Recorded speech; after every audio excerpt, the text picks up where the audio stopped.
If you read one YouTube video title every second, it would take you decades to get through all video titles. Actually, you would never finish, since more than one video is uploaded every second. So how does YouTube decide which of billions of videos to put on your homepage? Thanks to its awesome research team, we have many published scientific papers to refer to. Come with me and learn how YouTube personalizes itself within a split second of its 3 billion users loading the page. YouTube has many objectives. Some relate to user engagement. For example, getting users to click on videos. Others relate to user satisfaction, such as getting users to like videos. An ensemble of algorithms helps achieve these objectives by giving videos a score. Let's examine one key algorithm: maximizing watch time. To maximize watch time, YouTube uses the Twin Towers. No, not those Twin Towers, or even these Twin Towers, but an algorithm that looks like this. Each tower is a neural network, a network whose structure is inspired by the human brain. Data is fed into the bottommost layer and processed as it moves towards the upper layers. Each circular node is called a neuron, and the neurons are highly interconnected. What's shown here is a simplified structure. There are many more neurons and layers. The algorithm predicts watch time for each video for a given user, and then ranks them in descending order to help create a personalized list of top videos. How does the algorithm predict watch time? One of the two towers describes the video as a sequence of numbers. The other describes the user, also as a sequence of numbers. Elements of each sequence that are in the same position are multiplied with each other, and the results are then summed. The bigger the resulting number, the higher predicted watch time is. Videos tend to receive high scores when large elements of both sequences occur in the same positions. Let's dive deeper. With the dataset of everyone's watch history, the algorithm has learned to classify videos into topics, analogous to how you might describe a video as a cat video or a dog video. We'll come back to how it does so shortly. The algorithm itself doesn't name topics, but for ease of understanding, and because humans may intuitively assign names to those topics, let's play with some topic names: cat videos, Russia videos, and Taylor Swift videos. Notice that videos can belong to more than one topic, especially if Taylor Swift suddenly appears in a cat video. Also, topic boundaries are fuzzy, so the classification scheme is often continuous. The algorithm assigns each video a number for each topic, describing the degree to which the video and topic are related. For example, a video may be assigned 0 if it's completely unrelated to cats, 1 if the entire video is on cats, and something in between if parts of it touch on cats. Each video is then represented as a series of numbers. For example, if a cat video has nothing to do with Russia but touches on Taylor Swift, it might be assigned the vector 1, 0, 0.2. The algorithm also uses user behavior to represent each user as a sequence of numbers. Each number indicates their interest in a particular topic, with higher numbers indicating greater interest. Let's say this user's interest in cat videos, Russia videos, and Taylor Swift videos is 0.1, 0.8, and 1. We can then calculate the user's interest in that video by multiplying elements of the video vector and the user vector that are in the same position, and taking the sum. This score of 0.3 has meaning relative to other video scores. Let's say another video was 110. Then the video would score 0.9 for this user, and would rank higher than the first video for this user. This structure beautifully allows for personalization. If I were to change the user vector to 001, in other words, if the user were purely a Taylor Swift fan, then the first video would rank higher relative to the second based on predicted watch time. Thus far, I've assumed that a video's topic is the only factor that influences user watch time. How can other factors like quality be added? By adding a video's number of views and its upload date into the model, the algorithm can increase the scores of videos with high average daily views, a measure frequently used as a proxy for quality. Other factors can be added analogously.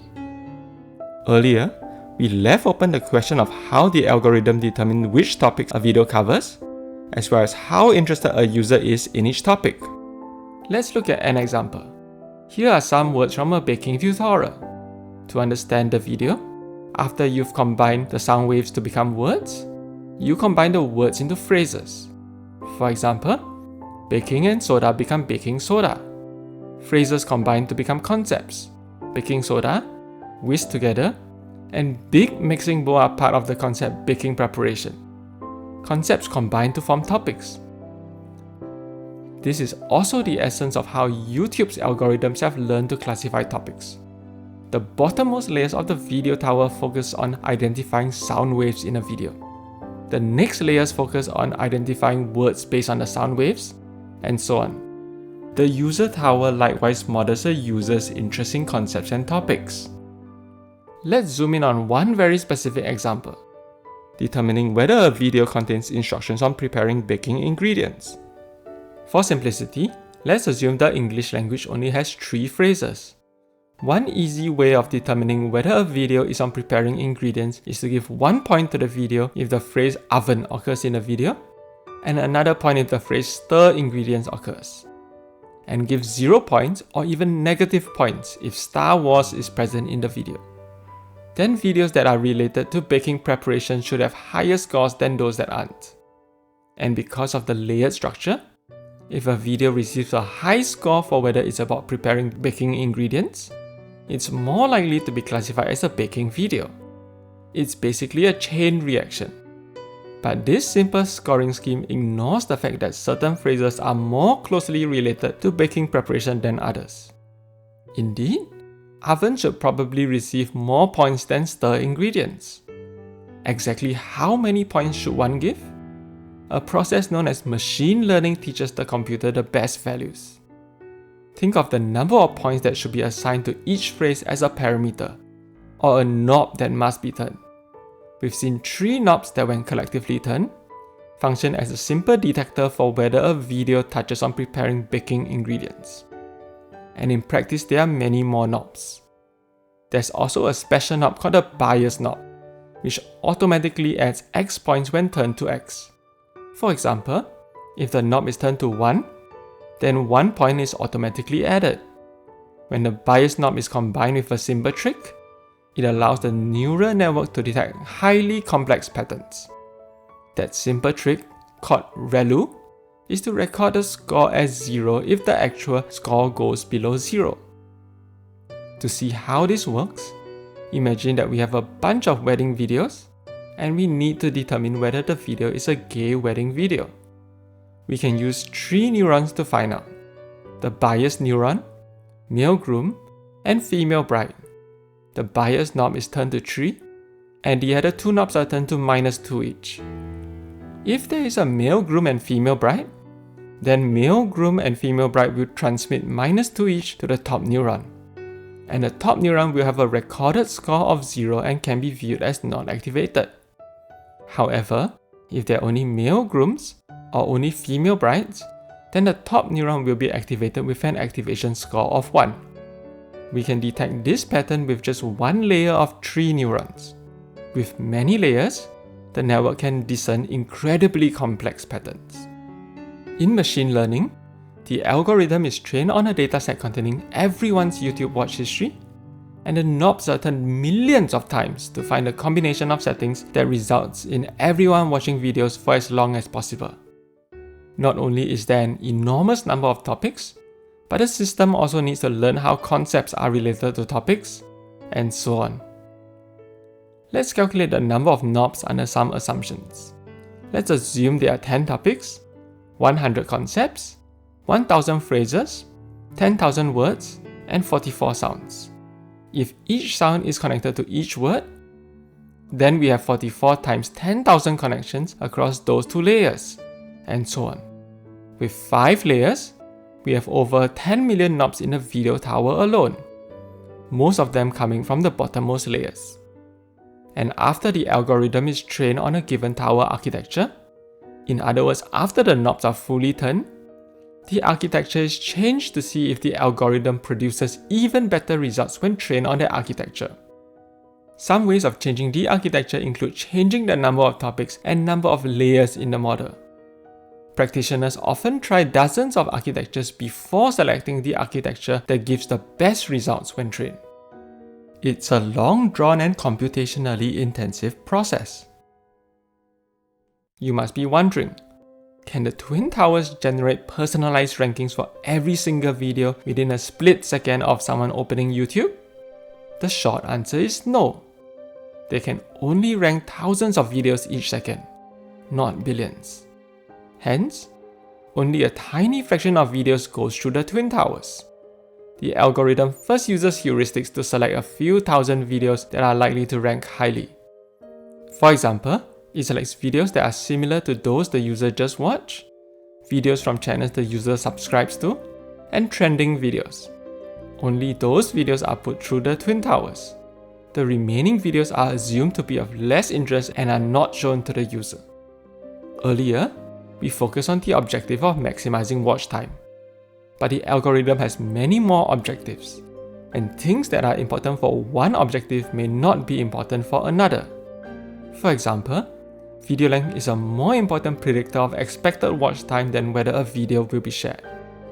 Should YouTube have a completely separate set of Twin Towers for each objective? This would be a waste of resources, as each set of Twin Towers would start off very similarly, combining words into phrases. For example, YouTube would also load more slowly with each new set of Twin Towers.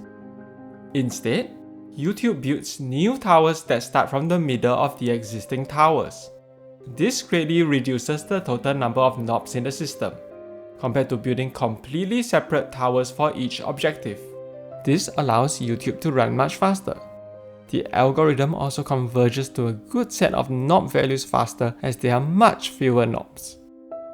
After the algorithm generates scores for each objective for each video, it multiplies them together. In this simple example with 2 videos and 2 objectives, video 1 is ranked higher than video 2 as it has a higher overall score. What if certain objectives are more important than others? Then one can exponentially raise values for those objectives before multiplying them. Suppose YouTube decided that watch time was twice as important as video sharing. Then squaring watch time scores results in video 2 ranking higher instead. Notice that videos that score 0 for any objective won't be displayed. In addition, given 2 equally weighted objectives, the algorithm rewards videos that are jack of all trades. A video that performs reasonably well in both will be ranked higher than a video that does well in one and poorly in another, all else equal. We think not an important problem that arises when you train the algorithm on a dataset of everyone's YouTube watch history. People sometimes watch suboptimal videos because they are recommended. For example, video A can be worse than video B, but a user may click on video A because it was ranked higher. It becomes a self-perpetuating cycle. People watch videos because YouTube recommends them, and YouTube recommends videos because people watch them. YouTube's initial solution to this difficult problem is to add a third tower. The third tower calculates the bias from being ranked in a certain position as well as it can. The tower's primary ingredient is a video's ranking when the user clicked on it. How best to eliminate this bias is still an open question, so expect more complex approaches to appear soon. To recap YouTube's essence, a video is represented as a sequence of numbers by progressively aggregating low-level data into high-level topics. A user is also represented as a sequence of numbers by aggregating their low-level behavior. Those sequences are multiplied and summed to obtain a score for a particular objective. The process is repeated for each of YouTube's objectives. Scores for each objective are then multiplied with each other to obtain a final score for each video. Videos are then ranked based on their final scores. The highest ranking videos appear on your YouTube screen within a split second of you loading YouTube. Doesn't this seem like magic? It sure does to me, even after studying this for so long. A good data scientist can make things look like magic. And that's why there's never been a better time to learn data science.